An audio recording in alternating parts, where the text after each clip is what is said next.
Everybody, be cool. You be cool.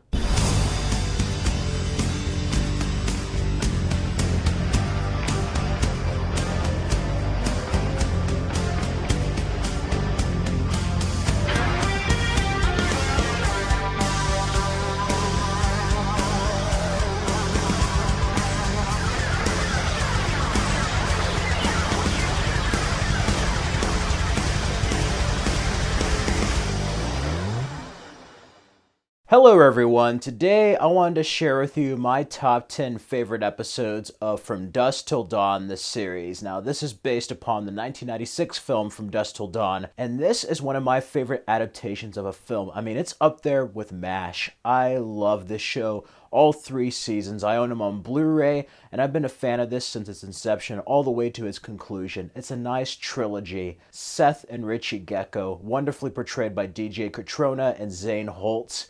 Of course, we have Eiza Gonzalez as Santanico Pandemonium, before Baby Driver and before Hobbs and Shaw. We also have a cool addition of Ranger Gonzalez, Federico Gonzalez, played by Jesse Garcia. He is my favorite character of this series. I love that they added the character of Ranger Gonzalez. He does such a great job. You can go ahead and check out Jesse Garcia's films on Vimeo. He has this cool little short called The Price We Pay. Who could forget Jake Busey as Aiden Tanner, aka Sex Machine? Then we also have Brandon Suhu, Madison Davenport, and Robert Patrick as the Fullers. We also have Wilmer Valderrama as Carlos. Here are my top 10 favorite episodes. So Ramblers out there, get rambling. Let me know your favorite top 10 episodes of From Dusk Till Dawn, the series. And if you haven't checked it out, go to Netflix or buy it on Amazon. Definitely check it out and ride with Rey Network. Here we go. Starting at my number 10, I have 2 episodes tied for number 10. That is episodes 8 and 9 from season 2. There Will Be Blood and The Last Temptation of Richard Gecko. The Last Temptation of Richard Gecko is one crazy episode, you know. It's after their uncle died and they pretty much go to Malvado's bar. There's a betrayal here. Seth's girlfriend, you find, has been working with Malvado. There's a double cross. And the tensions are high here. We also have Richard Gecko captured. There's a cool scene where he has that eye. And ultimately, it leads to this crazy conclusion. I love the build-up in this episode. We also have Kate, as well as Aiden Tanner, look for this relic in the desert, for the stars, for the blood well, so to speak. And I like how everything that's been set up in season 2 is coming to a head in this episode. And that ending is so shocking with Malvado's offer to Richard Gecko of ruling his empire, basically, and Santanico being unable to stop him.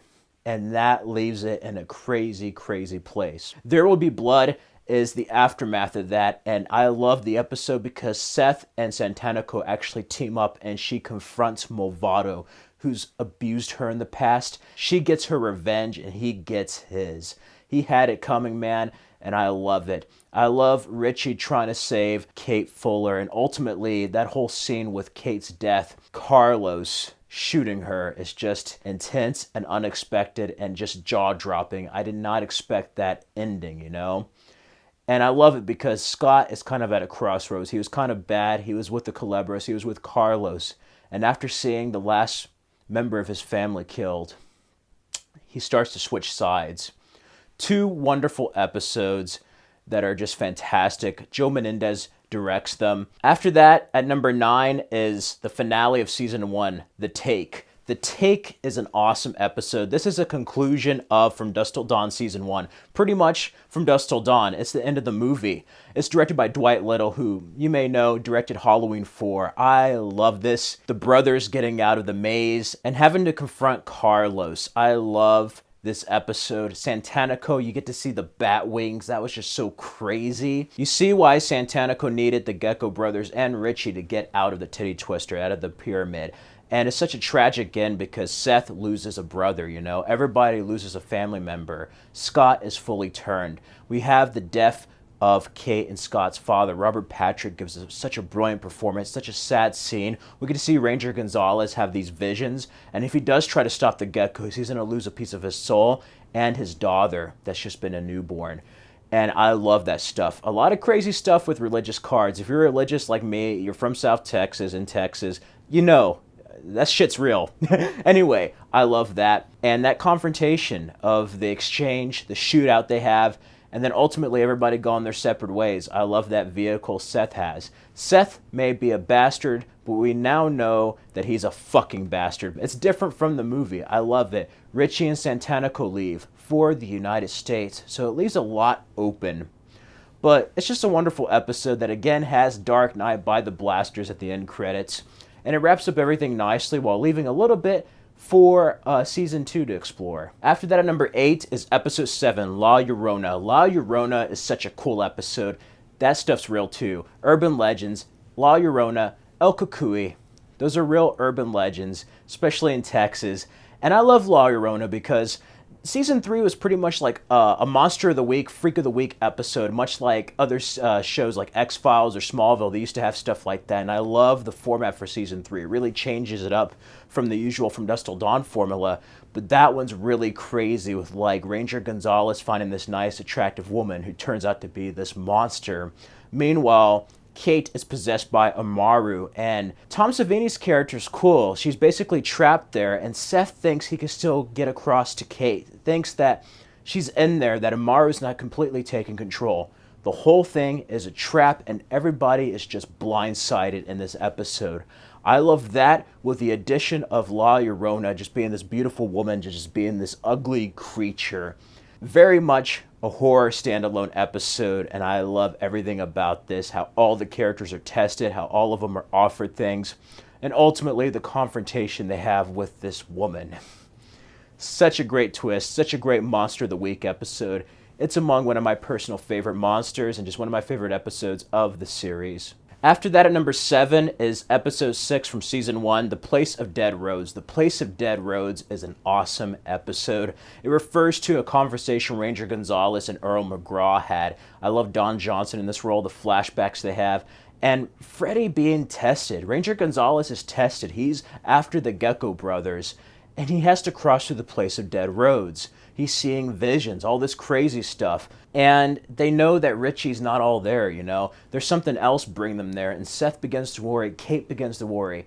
And I love that stuff being explored more. It's stuff you saw in the film, but it's just explored just a bit more. But Ranger Gonzalez getting captured is just awesome. I love that saying when they capture him and he's just like, yeah, I'm El Rinche, and then just like shoots him in the eyes and just takes him out, steals the bike to go to the titty twister. That part was just badass. I love him going undercover and basically finding information of where the geckos are and these criminals, these Culebras. You don't know they're entirely Culebras yet, or at least he doesn't. The audience knows. But I just love everything that is building up to that famous moment from the film and in the TV show where stuff just switches gears, you know. It's like Predator when the Predator arrives. Man, I love it. After that, at number 6 is Season 3, Episode 9, Matanzas. Again, directed by Joe Menendez. I love this confrontation in this old West town. Them going after Maru and her men, basically. She's trying to get into a real body, you know. They have Ranger Gonzalez's wife. They're going to make some type of sacrifice with the kid. And Ranger Gonzalez is concerned. So now we have Santanico, Carlos, to some degree, and the Gecko brothers go to this town and confront them. And it's one giant free-for-all battle. I love these undead cowboys. You know, it kind of gives a From Dusk Till Dawn 3 Hangman's Daughter kind of vibe. But I love that one scene where Seth's like in the air and you just see all the bullets go in and he gets one and then just like shoots. That was just amazing. I love that episode, that moment. And ultimately to that cliffhanger of Amaru becoming fully formed. What happens to Tom Savini's character? Man, stakes are high, and this was an action-packed episode from beginning to end. That was a ticking clock. They had a goal. And it was just kind of rough seeing these characters be picked off one by one and leaving the main characters to fight this like army of the undead, basically. I love it.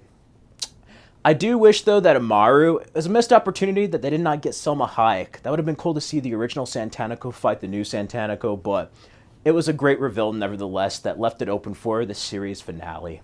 After that, at number 5 is Season 2, Episode 7, Bring Me the Head of Santanico Pandemonium. This, again, is directed by Dwight Little. I love this episode. This is an awesome episode that sets up the final events for Season 2. This has Seth Gecko go to Movato's bar and basically bargain with him, saying like, hey, I'll help you if you get rid of Santanico Pandemonium. We both have a mutual interest. I don't trust my brother and I don't trust her. My uncle's dead and I don't trust anybody anymore. I want this to be done and finished. So like, this whole episode is talking to Movato. Movato's like, I can't trust a gecko, you know? And there's this great kind of conversation throughout the whole episode they're both having. They both can't trust one another. And throughout the episode, they're trying to gain each other's trust. And I love that. I love seeing Danny Trejo as the regulator. That whole fight was crazy with Danny Trejo. And it was ultimately sad seeing the gecko's uncle become a casualty. That was just so sad because they lied to him. And ultimately, they betrayed themselves and each other. And because of that, he got put into harm's way. And it was such a sad scene that really brought perspective to the Gecko brothers. They've been separated this whole time, and that one scene brought them together and really showed them what's important in life. And not only that, they're stronger together than they are apart. It's such a great episode. All the way to that reveal of Seth Gecko basically conning Movato and Richie Gecko shape-shifting there, and it's their plan to get back at them. Such an awesome Gecko brothers moment. I love them walking out of the bar talking about that. I really thought Seth was going to betray Richie. I was like, what's going on? Oh my God, this is insane. It's like, nope. The Geckos have something up their sleeves, man. I love it. You can never fool a Gecko. After that, at number 4 is Season 3, Episode 10, Dark Side of the Sun. This is the series finale, and I love this. This is a balls-out, action-packed finale. Freaking eclipse. Amaru is in her full form. And Santanico pretty much has to rise to the occasion and basically accept her destiny. The Gecko brothers have to accept their destiny. And the beginning really gets you going because it's them before a robbery. And I'm not sure if it's a flashback or what, but it always was about them dying in the arms of a beautiful woman and stuff, you know? And it really hints that they're going to die. It really gets you going like, are they going to succeed? Are they going to fail? Are they going to survive? So we get to see all the characters from the show. Kate is now back. Amaru's out of her body. So Kate Fuller and Scott Fuller are back together and she wants revenge. This is awesome seeing this. Everybody being controlled under Amaru's influence. I love Ranger Gonzalez trying to get his wife and child out of the hospital, seeing all these people just turn like blood crazy and stuff. It's just utter insanity. Richie being captured, going through that whole upside down portal. And seeing Amaru's true form is just ugly. But I love the Santanico Amaru fight. That is just a badass moment where we get to see these two forces come together. There's only room for one queen, and she ain't the queen. Santanico is. I love it. I love this, seeing Kate and Scott fight these hordes of monsters. It really gave me vibes of From Dusk Till Dawn, the movie.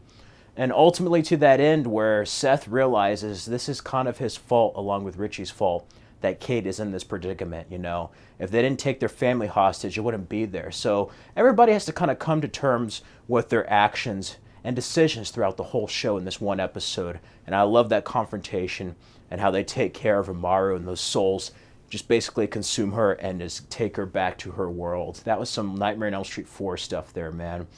I love it. The ending, them going their separate ways, having some closure, and then you find out that wasn't a flashback. It's a bank robbery, and now Kate is with the Geckos. I love this. This was a perfect series finale, and if it ends here, this is most likely the end. It's a perfect ending for such a perfect show. I love this. It's one of my favorite episodes and a hell of a way to go out. After that, at number 3 is Season 2, Episode 10, Santa Sangre. Santa Sangre is such a fantastic episode, directed by Robert Rodriguez, and this really does have the vibe of the movie. They're in this small bar, Movato's bar. Carlos has the blood from the blood well, and it's the aftermath of Kate's death. Holy shit, is this episode crazy. Ranger Gonzalez, the Gecko brothers, and Scott are fighting off Carlos and these hordes of Culebras that he just turned. I freaking love it. I love Demi Lovato's cameo and the whole fight her character and Santanico have. And just the slow motion kind of fight scene, cruising for a bruising, you know. I love that moment and all the fights and how they just basically deal with Carlos and how he meets his demise. Santanico knows Richie can't be alone, that the Geckos need each other, so Seth now has to accept responsibility for being in this world and basically being next to Richie, having his back. Even though he wants to have his own life, he knows that he's dangerous by himself and that something might happen to him. And we also have the cliffhanger of the blood well consuming Kate Fuller, which is basically a Maru. So I love how it ties up everything, yet leaves just enough for season 3. After that, at number 2 is season 3, episode 6, Straight Jacket. Straight Jacket is one of the best episodes, directed by Rebecca Rodriguez. This is one mindfuck of an episode. I love this episode. It's them basically going to this mental asylum. Richie finds it. He's trying to find Kate, who's basically possessed by a Maru at this point. And they like brainwash him. Like they kidnap him and he's like all out of it. Like he's psycho. And Richie's pretty psycho to begin with, but I mean, he's really psycho. So you have all these characters there being trapped, trying to survive in this little mental asylum while Richie is just going batshit crazy in it. There's this one cool camera moment where he's just walking, and I think they're on a roller or something. I don't know how they did it with a dolly track, but it makes it seem like he's like moving really fast and he's just like looking around like all batshit crazy. I freaking love that moment. Such a crazy moment. The brothers' confrontation. Seth having to figure out how to stop his brother from being under Amaru's influence. And ultimately, Ranger Gonzalez losing somebody he loves. That was so sad there. They all go through a battle. It takes a toll on them in this episode. And I love that how each of these characters are tested. Some great action scenes with each of the fights. It's definitely one of the best episodes, one of the most original episodes. And if you're not a fan or haven't seen From Dusk Till Dawn, I highly recommend this. This is a good standalone episode and one of the best, if not the best, from season 3 and one of the best of the show. I love Straight Jacket. After that, at number 1 is Pandemonium. This is an awesome episode. This is where the fun really starts. The geckos have taken the Fullers across the border. They're meeting Carlos, but they don't know that there's vampires, aka culebras. And I love it. Robert Rodriguez directs this, and this is just like the movie on steroids. I love the new rock rendition of After Dark played by Chingon. I love that. Santanico Pandemonium, like, holy shit, that dance is like the best moment of any TV show of From Dusk Till Dawn. That's all I'm going to say. Yeah, damn. But it's not just the dance and not just Eiza Gonzalez being beautiful. It's the whole editing, you know. You have the music there, Santanico's dance, Richie, and then Ranger Gonzalez gets there. And I love it where he pulls the gun. He dies, you die, and then he pulls the other gun, and it's the cross editing, and then Santanico just fully vamps out, just jumps, and you have that intro. I love that. Culebra, vampire gore. Santanico just rip heads, tear throats, bite flesh off. I love this whole fight. This is just batshit crazy with Casabel playing. Oh man, and 1-800-Hitman. I love this episode. This is like the best episode of From Dusk Till Dawn. And this is where it truly becomes From Dusk Till Dawn. This is where it truly not only feels like the film, but begins to excel it in a way, you know? And I love seeing this new version. And that's partially because Robert Rodriguez still directed this. You know, it's the guy who did the movie. It's like seeing George Miller handle Mad Max years later and just go in an overdrive. That's what this is like, and I love every moment of it. How they have the maze, how they can trust each other, the different kills with like the chair, Kate using a freaking chainsaw. Like, holy shit, man. Such an amazing, amazing episode. All the way to that ending with Richie getting shot and then later bit by Santanico. Santanico gets Richie and she has to basically turn him. So that's something very different. I also like the show because Santanico has more of a background. It's not just like there's criminals and then there's vampires. Like the Culebras are still tied with the Gecko, with Santanico's visions, with Richie since the beginning. So there's a better flow to it. But also like Santanico is really a victim here. She wants to be freed from her slavery, basically. And I love that. It adds another layer to Santanico we did not know before. To the brothers here, it adds more conflict. And I just love seeing all these moving parts just collide in this one episode. And then what's explored afterwards. This is what makes From Dusk Till Dawn right here. And that's my favorite episode. Anyway, that's it for my top 10 favorite episodes of From Dusk Till Dawn. I just wanted to share it with you all out there for any ramblers.